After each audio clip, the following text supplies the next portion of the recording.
Discovery and First Contact. The Exilarian research vessel Eternal Seeker hovered above Earth's northern hemisphere, its sensors sweeping across the vast ruins buried beneath the Arctic ice. Chief Archaeologist Tavik stared at the holographic display, mandibles clicking in excitement as data streamed in. "Impossible," he whispered. "Simply impossible." His assistant Mira floated to his side, her translucent body pulsing with curiosity. "What have you found, Chief?" "These readings suggest technological sophistication beyond anything in our historical records, and the artifacts date back nearly 50,000 years." The Galactic Confederation had long classified Earth as a developing world, a backwater planet housing a promising but unremarkable species. Humans had achieved interplanetary travel only 3 centuries ago and were still considered newcomers to the galactic community. Their application for full membership remained pending, their delegation relegated to observer status in Confederation meetings. Tavik adjusted his ocular implants, focusing on a particular energy signature emanating from deep beneath the ice. "We need to send a team down there." Now, 20 hours later, Tavik stood in a massive underground chamber, surrounded by technology that defied explanation. The walls were covered with intricate symbols that somehow remained luminescent after millennia. At the center of the chamber stood a crystalline structure, pulsing with a faint blue light. "Archive activated," announced a melodic voice, speaking perfect Exilarian. "Welcome, seekers of knowledge." Tavik stepped back, startled. "How?" "Universal translation protocols engage. This facility was designed to communicate with all sentient species." "What is this place?" Mira asked, her form shimmering with excitement. "You stand within Celestial Archive Station Terra 9, one of 17 repositories established by the human stellar Imperium." Tavik's exoskeleton nearly locked up in shock. "The human stellar Imperium?" "Correct. Prior to the Great Collapse, the human stellar Imperium spanned 17% of the galaxy.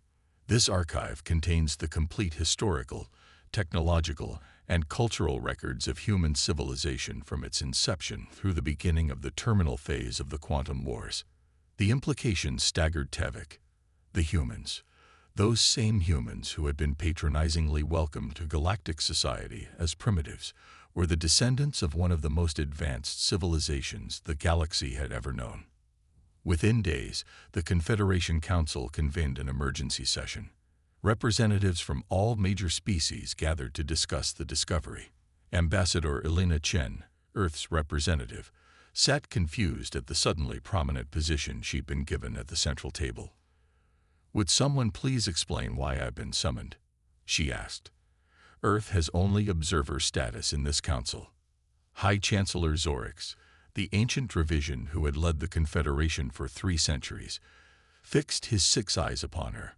"Ambassador Chen, recent archaeological discoveries have necessitated a revaluation of humanity's position." "I don't understand." Tavik stepped forward, mandibles chattering nervously. "Ambassador, my team has discovered irrefutable evidence that humans once commanded a vast interstellar empire. Your civilization achieved technological marvels that surpassed our current capabilities. And then, something happened. A collapse.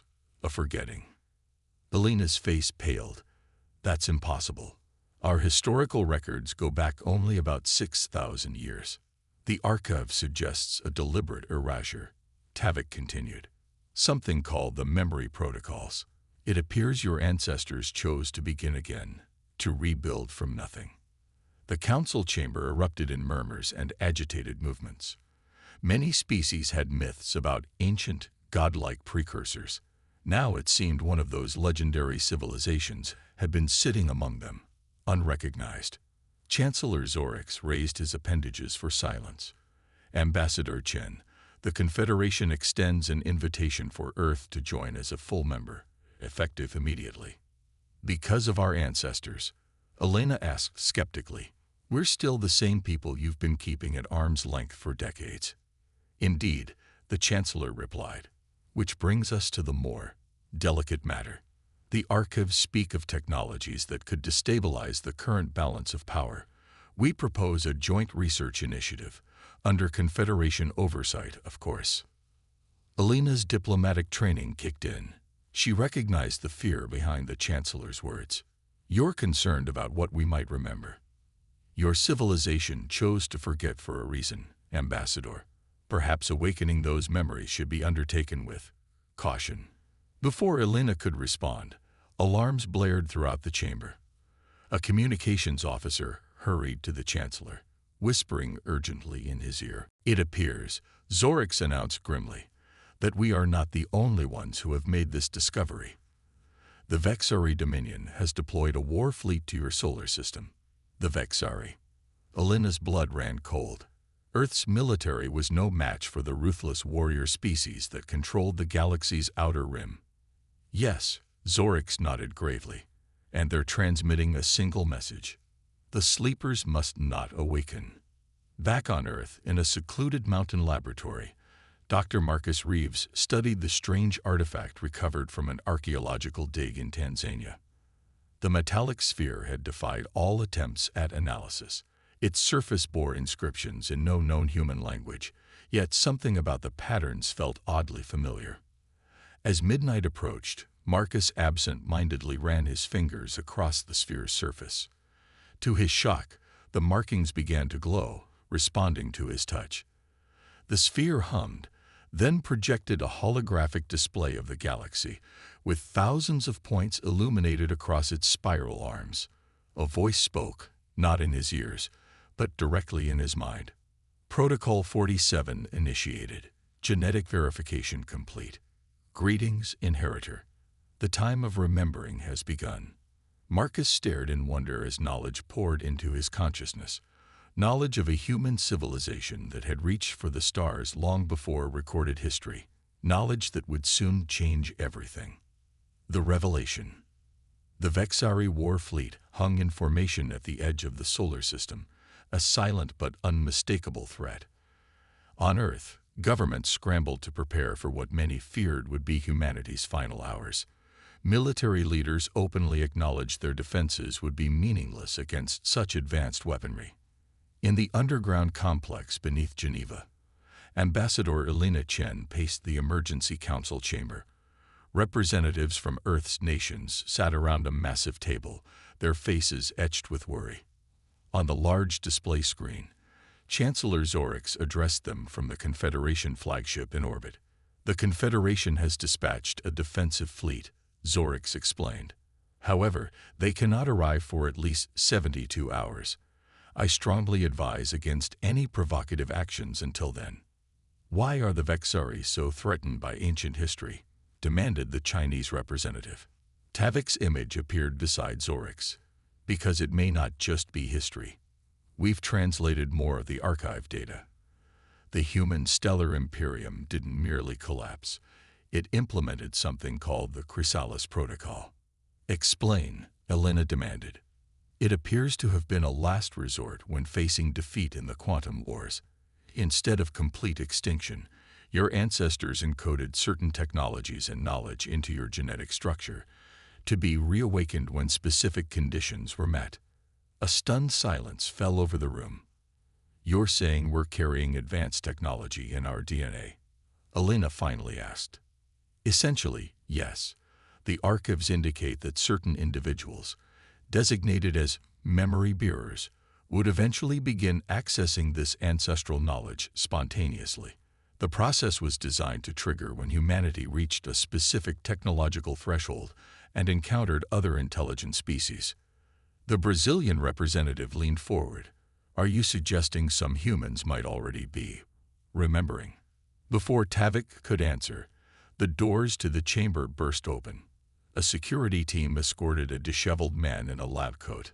My name is Dr. Marcus Reeves, he announced without preamble, and I know how to activate Earth's defense grid. Within hours, Marcus stood before the world's leaders, explaining what had happened to him. The artifact had recognized his genetic signature, identifying him as a memory bearer. Knowledge that had lain dormant in his DNA for millennia had begun to surface. The Imperium foresaw this moment, Marcus explained. They knew a time might come when humanity would need to rapidly reclaim its heritage. I'm not the only one. There are others awakening around the world. What exactly do you remember? Elena asked. Not everything. Not yet, but I know the Antarctic ruins aren't just an archive. They're a command center. And I know Earth isn't defenseless. Marcus projected a holographic map showing points of light scattered across the planet. These are defense installations, dormant for 50,000 years, but still functional. The U.S. president leaned forward. Dr. Reeves, activating ancient weapons could be seen as a provocation by the Vexari. With respect, Madam President, the Vexari aren't here for peaceful purposes. The human empire once defeated them in a war so decisive that it's still encoded in their cultural memory. They're not afraid of what we were. They're terrified of what we might become again. The debate raged for hours. Finally, a decision was reached. Marcus would be granted access to the Antarctic facility, but would only activate defensive capabilities, not offensive weapons. High above Earth, aboard the Confederation diplomatic vessel, Tavik continued his research into the archives. What he discovered disturbed him deeply. Chancellor, he reported, the Chrysalis Protocol wasn't merely about preserving knowledge. The archives suggest human physiology itself was modified. Modified how? Zorix asked. Their neural structures were redesigned to interface directly with advanced technology. Their lifespans were extended. And most concerning, they engineered latent psionic abilities into their genome. Zorix's scales paled. Psionics. Are you certain? The data is clear. The abilities were designed to remain dormant until triggered by specific stimuli. If those abilities begin to manifest, then we may be facing something far more dangerous than the Vexari, Zorix finished grimly. Meanwhile, in the void beyond Neptune, the Vexari fleet received new orders from their high command. Sterilization protocols authorized. The sleepers must not awaken. Commence planetary bombardment immediately. The massive dreadnought Eternal Vengeance powered up its main cannon, a weapon capable of cracking the planet's crust. As energy built to critical levels, its targeting systems locked onto Earth. Deep beneath the Antarctic ice, Marcus stood before the crystalline control center of the ancient facility. As his hands moved across surfaces that responded to his touch, knowledge flowed into him. Tears streamed down his face as he remembered, not his own memories, but those of his ancestors. Their triumphs, their terrible mistakes, their final desperate gambit for survival. Defense Grid Online, announced the melodic voice of the facility's eye. Detecting hostile targeting lock. Countermeasures deploying. Across Earth, long dormant installations hummed to life. In orbit, satellites that had appeared to be natural asteroids shed their camouflage, revealing advanced defense platforms. As the Vexari dreadnought prepared to fire, a shimmering barrier enveloped Earth, a shield of energy that distorted space itself. The Vexari weapon discharge, its destructive power lancing toward the blue planet. When it struck the barrier, the energy dispersed harmlessly, rippling across the shield like rain on a pond. In the Antarctic Control Center, Marcus smiled grimly. Now comes the hard part, he whispered, remembering who we truly are and deciding who we want to become. Rising tensions. The failed Vexari attack changed everything. Videos of the energy shield that had protected Earth spread across human media, triggering a global paradigm shift. Humanity now faced an unsettling truth. They were the descendants of a civilization far more advanced than their current state, and at least one alien species considered their very existence a threat. 3 weeks after the attack, the Confederation Council convened an extraordinary session on neutral territory.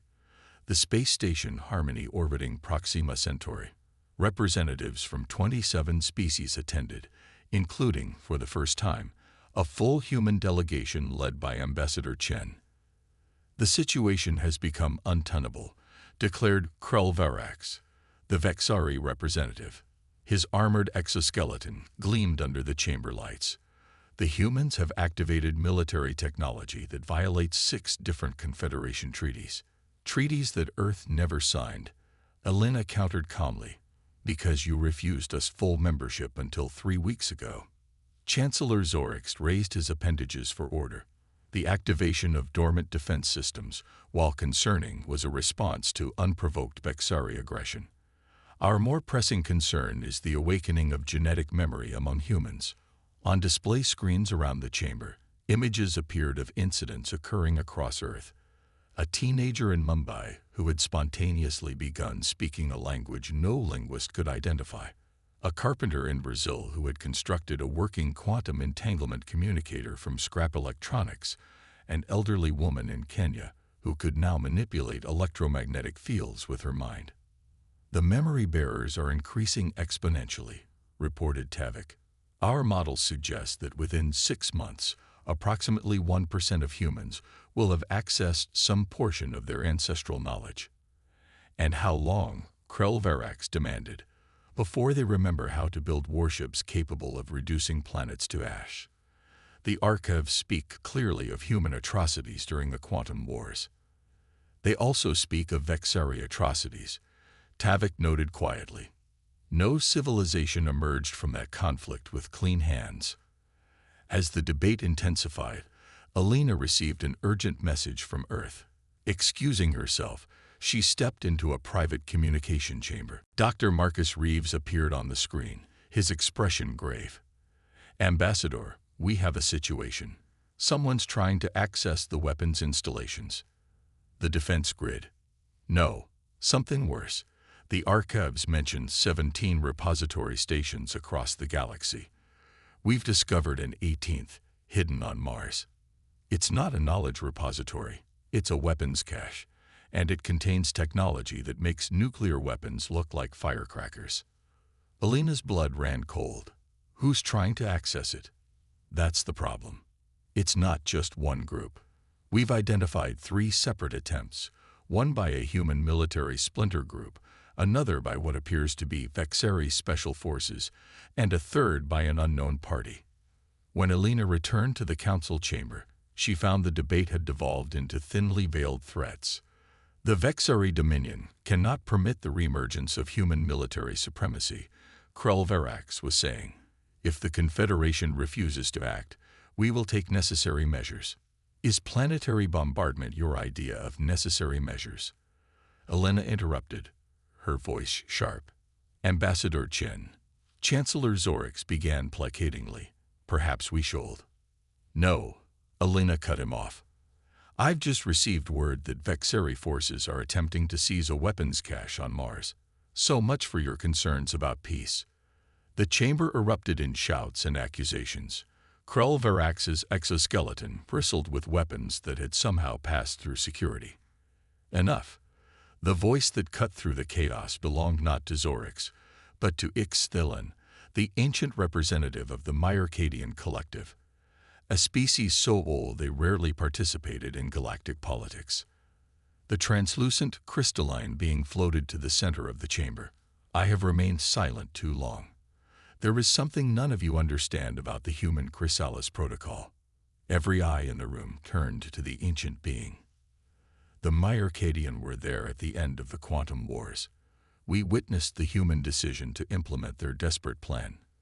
What none of you realize is that it wasn't merely a preservation strategy. It was an act of atonement. Ixthilan projected a recording, a message from 50,000 years ago. The hologram showed a human woman in elaborate robes standing before a council not unlike their own. I speak as the final archon of the human stellar imperium, the ancient human began. Our civilization has achieved wonders and committed horrors in equal measure. The quantum wars have left half the galaxy in ruins. Though we stand victorious, we recognize that victory at such cost is indistinguishable from defeat. The assembly listened in stunned silence as the long-dead human continued. Therefore, we choose not annihilation, but transformation. We will encode the best of our knowledge within ourselves, while removing the memories that led us to arrogance and destruction. When our descendants reawaken to their heritage, they will have the opportunity we squandered to advance with wisdom rather than mere ambition. As the message ended, Ixthalan addressed the council. The humans chose to forget not from fear, but from remorse. They wished their descendants to reclaim their knowledge gradually, tempered by the humility of building civilization anew. Elena felt tears in her eyes. So the Chrysalis Protocol was designed to ensure humanity would remember its achievements only after remembering its mistakes. Ixthalan confirmed. The protocol activates fully only when humans demonstrate the capacity to use their heritage responsibly. Krulvarak scoffed. A convenient story. But the Vexari remember the devastation wrought by human weapons. We cannot risk. A tremor ran through the station, cutting him off. Warning lights flashed as the station's AI announced. Alert. Unknown vessels approaching. Weapons signatures detected. On the main display, a fleet of ships unlike any in known space appeared. Their design was both familiar and alien, clearly derived from human aesthetic principles, but incorporating technology beyond anything currently in use. Confederation Council, came a transmission. This is Admiral Helena Reyes of the Lazarus Fleet. We represent those who remembered too soon. Impossible, Tavik whispered. No human has fully awakened yet. You're wrong, the Admiral replied, somehow hearing him. Some of us began remembering decades ago, but recognized the danger of revealing ourselves prematurely. We've been watching, waiting for this moment. What do you want? Chancellor Zorix demanded. To prevent history from repeating itself, the Martian weapons cache must be secured before its technology spreads, and the Vexari must stand down or face the consequences. As tensions reached a breaking point, Elena Chen made a decision that would alter the course of galactic history. She stepped forward, her voice steady. Admiral Reyes, this is Ambassador Chen. On behalf of Earth, I formally request that your fleet stand down. Whatever you remember, whatever you believe your mission to be, you do not speak for humanity. With respect, Ambassador, you don't understand what's at stake. Perhaps not. But I understand this. If we reclaim our heritage through force, we betray the very purpose of the Chrysalis Protocol. Our ancestors wanted us to choose a better path. Silence filled the communication channel. Then, finally, very well, Ambassador. We will hold position and await your diplomatic resolution. But be warned, we will act if diplomacy fails. As the transmission ended, Elena turned to the council. We stand at a crossroads. Either we work together to manage humanity's reawakening, or we descend into the same conflicts that nearly destroyed the galaxy 50 millennia ago. The choice is ours. The Awakening. 6 months after the standoff, at Proxima Centauri, Earth had transformed.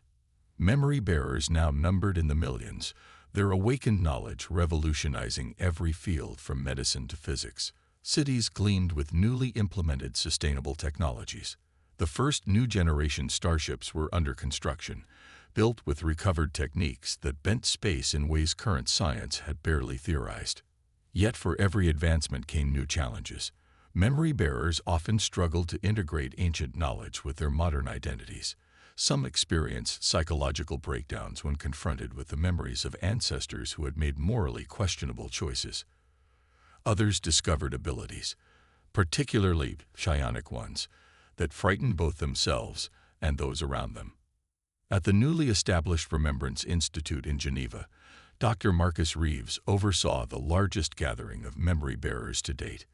The vast auditorium housed 10,000 individuals, each carrying fragments of humanity's forgotten past in their awakened DNA. Today we begin the Consensus Protocol, Marcus announced.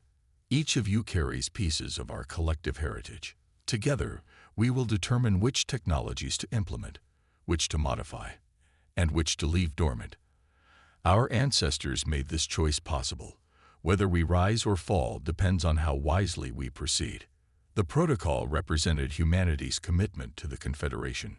All recovered technologies would be evaluated not just for utility, but for ethical implications and potential for misuse. A board consisting of both human and alien ethicists would review each proposal, ensuring that humanity's reemergence brought benefit rather than harm. Not everyone supported this measured approach. The Lazarus fleet remained stationed at the edge of the solar system, a constant reminder that some humans remembered too much, too quickly. Their leader, Admiral Rice, maintained that the Vexari and other species could not be trusted, that humanity needed to rapidly reclaim its military capabilities for protection. Meanwhile, in the diplomatic quarter of the Confederation capital World Harmonious Unity, Ambassador Elena Chin prepared for the most important presentation of her career. After months of negotiation, the Confederation Council would vote on the Chrysalis Accords, a framework for managing humanity's reintegration into galactic society. "Ambassador, they're ready for you," her aide informed her. Elena nodded, gathering her materials. As she walked to the council chamber, she passed a group of Vexari diplomats. Since the incident at Proxima Centauri, relations had remained tense but professional. The failed attack on Earth had cost the previous Vexari representative his position. His replacement, Commander Xanvex, had proven more pragmatic if not more trusting. The council chamber fell silent as Elena took the podium. Representatives from 94 species watched attentively. "Esteemed colleagues," Elena began, "for 50,000 years, humanity forgot its place among the stars.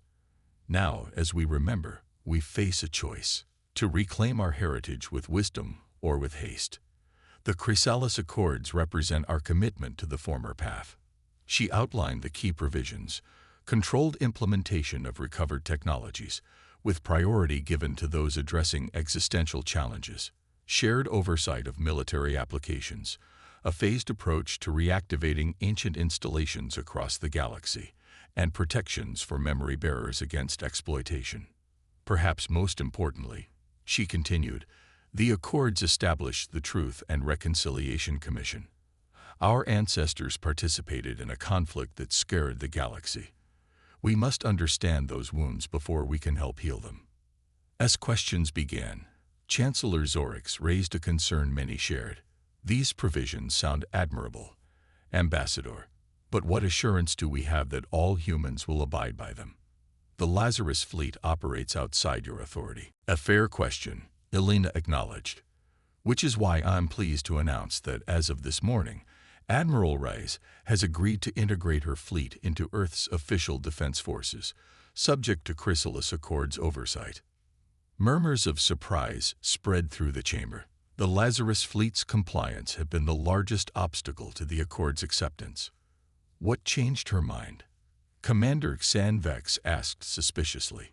She remembered more. Elena said simply, "The memory bearers don't all awaken to the same knowledge at the same rate." Admiral Rice recently accessed memories from the final days of the quantum wars. The devastation, the regret, the determination never to repeat those mistakes. As the council deliberated, an urgent message reached Elena. The Martian weapons cache had activated on its own, its ancient systems coming online after millennia of dormancy. Sensors across the solar system detected massive energy readings from the red planet. When informed, the council immediately feared the worst, that humanity had deceived them, that the weapons were being prepared for use. Elena herself feared that some rogue faction had seized control. "We must adjourn this session and address this threat," Krell Verax demanded, the old Vexari hostility returning to his voice. "Wait," urged Havoc, who had become the Confederation's lead researcher on human artifacts. "The energy signature doesn't match weapons activation. It's something else." Within hours, a joint Confederation Earth expedition reached the Martian facility. What they discovered astonished them all. The weapons cache was actually a massive quantum computing array, the backup memory of an artificial intelligence that had once been humanity's greatest creation. As the systems completed their startup sequence, a holographic figure appeared before the assembled representatives, a woman of indeterminate age, her form shifting subtly as if unable to settle on a single appearance. "I am Aurora," she announced, "the last guardian of human knowledge. I have slept while humanity rebuilt, waiting for the day you would be ready to remember not just what you were, but why you chose to forget. You're the complete archive, Marcus breathed in awe. I am more than an archive, Aurora corrected gently.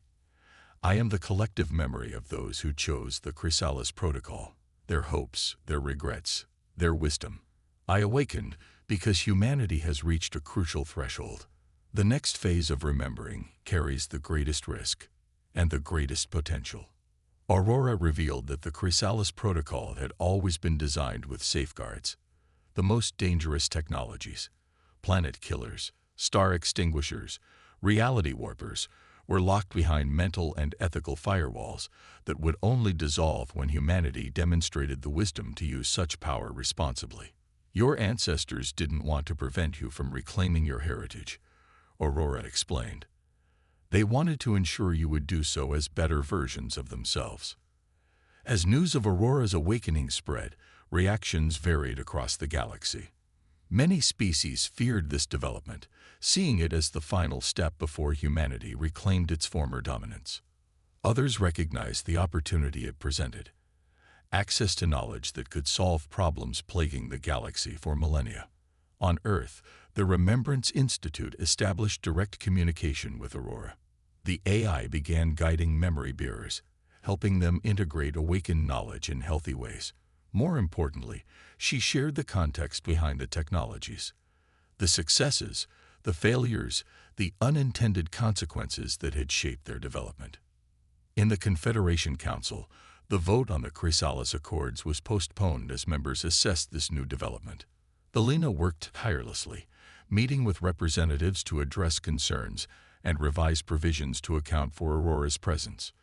Just as consensus seemed within reach, disaster struck. During a demonstration of recovered terraforming technology, something went catastrophically wrong.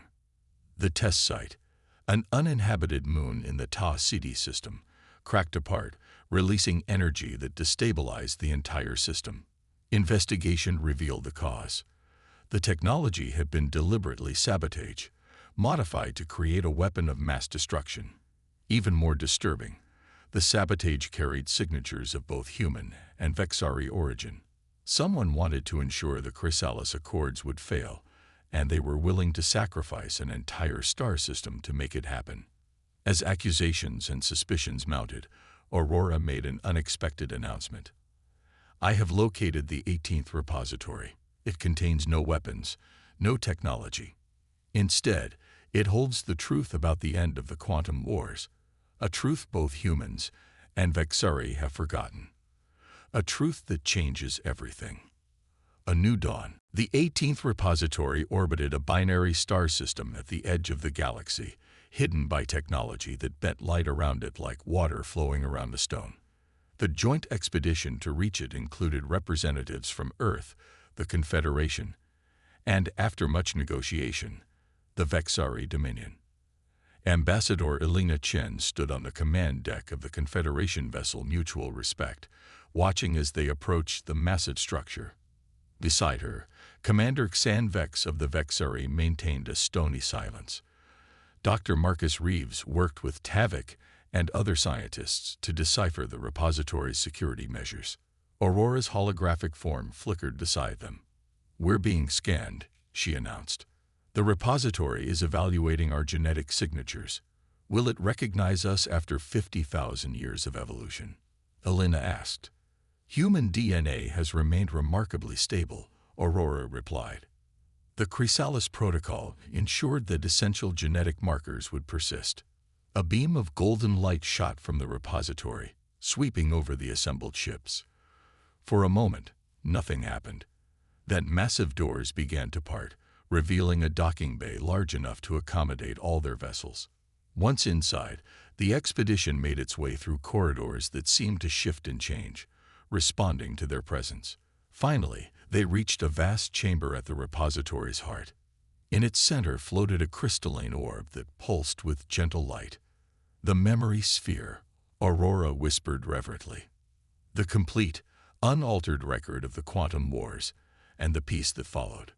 "Unaltered?" Xan Vex questioned. Are you suggesting our historical records were changed? Not changed, Aurora clarified. Incomplete. Both humans and Vexari remember the war, but neither remembers how it truly ended. At Aurora's instruction, representatives from each species placed their hands on designated panels surrounding the sphere. The chamber darkened, and the sphere projected images around them, scenes from a past so distant it had faded into myth. They witnessed the devastating final battles of the quantum wars, where weapons of unimaginable power tore reality itself. They saw stars collapsing, planets shattering, entire species erased from existence. Then came the moment that had been expunged from all records, the day when humans and Vexari, the two most powerful empires in the galaxy, realized the war would end with mutual annihilation.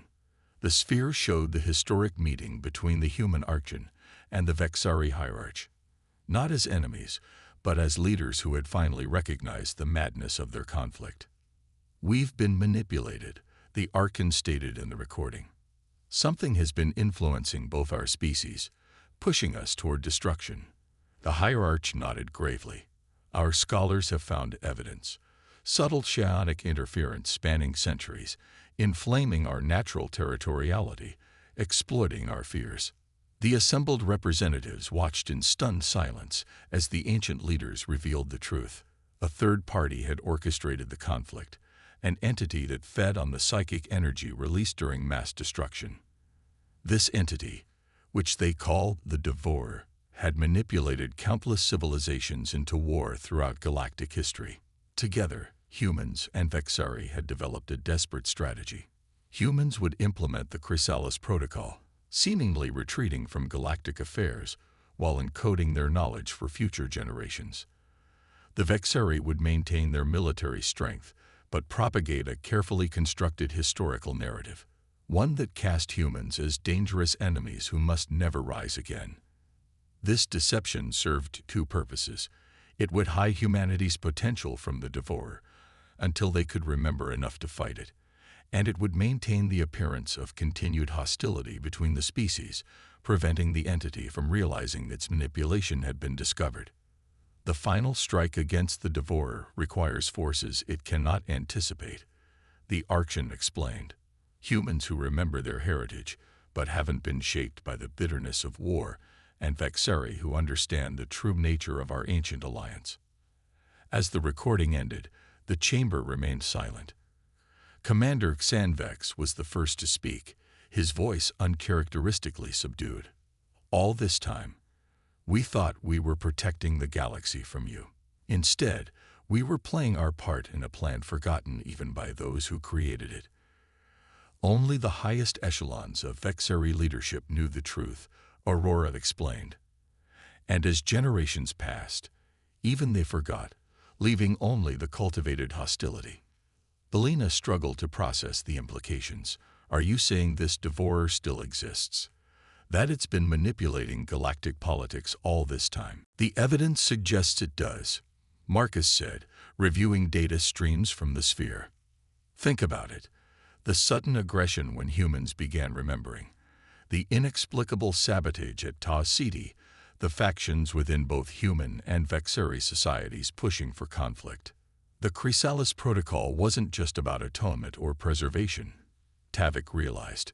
"It was a trap, a way to develop humans who could resist the Devourer's influence because they hadn't been exposed to it." In the days that followed, the expedition returned to Confederation space with their discovery. The revelation transformed galactic politics overnight. Ancient enemies found their enmity had been artificially inflamed.